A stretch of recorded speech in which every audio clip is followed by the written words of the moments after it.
আপনারা চিকেনের অনেক রেসিপি দেখেছেন, কিন্তু আজকে চিকেনের যে রেসিপিটি আপনাদেরকে দেখাচ্ছি এরকমভাবে একবার মশলা চিকেন বানিয়ে দেখবেন, অনেক বেশি টেস্টি হবে। এই পদ্ধতিতেই হোটেল বা রেস্টুরেন্টে মশলা চিকেন বানিয়ে থাকে। চিকেনের এই রেসিপিটি ভাত কিংবা রুটি যে কোনো কিছুর সাথেই পুরো জমে যায়।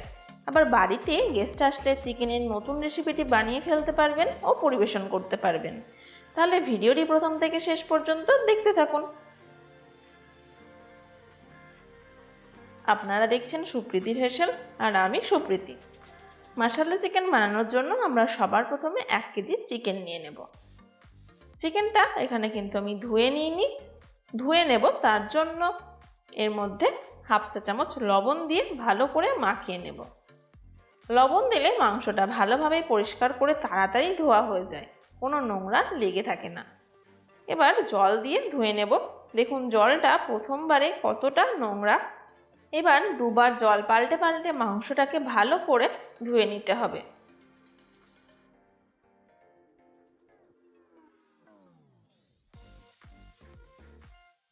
ধোয়া হয়ে গেছে। এবার একটা পাত্রে মাংসটা ম্যারিনেট করে নেব। ম্যারিনেট করার জন্য এখানে লাগবে 1 চা চামচ লবণ, হাফ চা চামচ হলুদ গুঁড়ো, হাফ চা চামচ কাশ্মীরি লঙ্কা গুঁড়ো।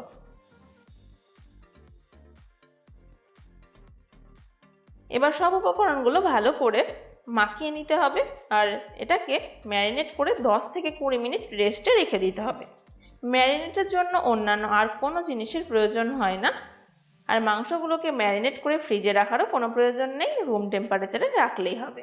আর এই 10 মিনিটে চিকেনের মশলাটা কষিয়ে নেব। তার জন্য কড়াইতে 6 চা চামচ সর্ষের তেল দিয়ে দেব।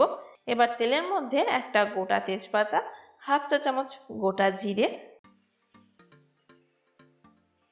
1 টুকরো দারচিনি আর 3টে গোটা এলাচ, 3 থেকে 4টে লবঙ্গ আর অর্ধেক করে নেওয়া জয়িত্রী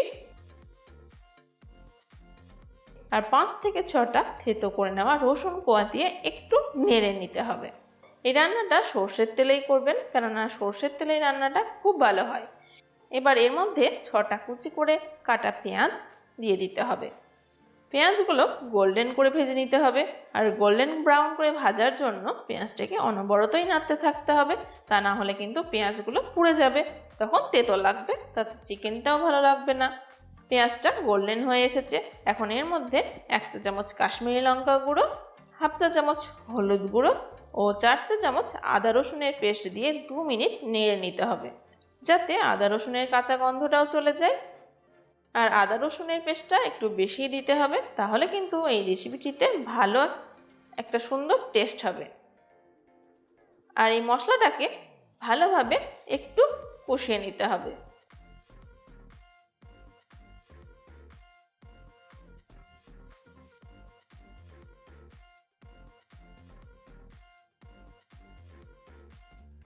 এবার এর মধ্যে দিয়ে দিতে হবে 4টে কাঁচা লঙ্কা কুচি আর 1 চা চামচ ধনে গুঁড়ো আর 1 চা চামচ জিরে গুঁড়ো আর 1 চা চামচ কসুরি মেথি দিয়ে দিতে হবে। কসুরি মেথি চিকেনের মধ্যে আলাদা সুন্দর একটা ফ্লেভার নিয়ে আসে। আর এর সাথে লবণও দিয়ে দিতে হবে। লবণটা আপনারা নিজেদের স্বাদ মতো দেবেন, কেননা আমি ম্যারিনেট করার সময় 1 চা চামচ পরিমাণ দিয়েছিলাম, তাই এখন হাফ চা চামচ পরিমাণ দিয়ে দিলাম।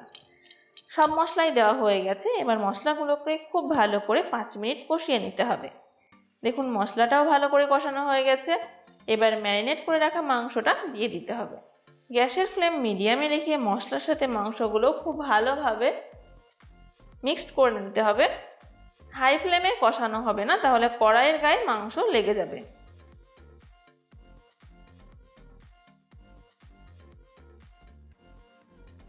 তাহলে দেখুন মশলার সাথে মাংস ভালোভাবে মেশানো হয়ে গেছে। এখন একটা ঢাকা দিয়ে লো ফ্লেমে 3 থেকে 4 মিনিট চিকেনটাকে হতে দিতে হবে। লো ফ্লেমে দিলে চিকেন থেকে জল ছেড়ে দেবে, আর ওই জলেই আস্তে আস্তে সেদ্ধ হয়ে যাবে। এবার 4 মিনিট পর ঢাকা খুলে নিচ্ছি। দেখুন চিকেন থেকে প্রচুর পরিমাণ জল ছেড়ে দিয়েছে। এবার মাংসটাকে নাড়তে থাকতে হবে, আর 15 মিনিট এরকমভাবে গ্যাসের ফ্লেম বাড়িয়ে চিকেনটাকে নাড়তে থাকতে হবে। এখন এর মধ্যে 4 চা চামচ ফেটিয়ে নেওয়া টক দই দিয়ে দেব। আর গ্যাসের ফ্লেম মিডিয়ামে রেখে চিকেনের সাথে ভালো করে দইটাকে মিশিয়ে নিতে হবে। দেখুন আমাদের পেঁয়াজ রসুনের গ্রেভিটাও তৈরি হয়ে গেছে। দই দেওয়ার ফলে চিকেনের গ্রেভিটাও খুব টেস্টি হয়। এবার ঢাকা দিয়ে 10 মিনিট লো ফ্লেমে রেখে দিতে হবে। 10 মিনিট পর ঢাকা খুলে নিতে হবে।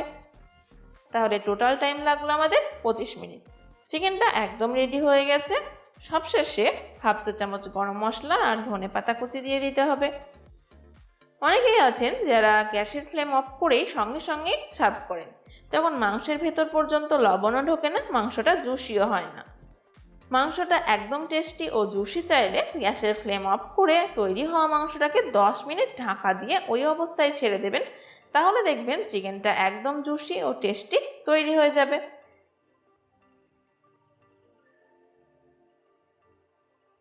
দেখুন তাহলেই তৈরি হয়ে গেল আমাদের মশলা চিকেন। বেশি দেরি না করে আপনারাও বানিয়ে ফেলুন। আর রেসিপিটি বানানোর পর কেমন লাগলো তা কমেন্টস করে জানাতে ভুলবেন না। আর ভিডিওটি ভালো লাগলে লাইক ও শেয়ার কিন্তু অবশ্যই চাই। আর আমার চ্যানেলে নতুন বন্ধু হয়ে থাকলে অবশ্যই সাবস্ক্রাইব করে দেবেন। আজকের মতো এখানেই শেষ করছি। আবারও দেখা হচ্ছে নতুন কোনো এপিসোডে। ভালো থাকবেন, সুস্থ থাকবেন। ধন্যবাদ।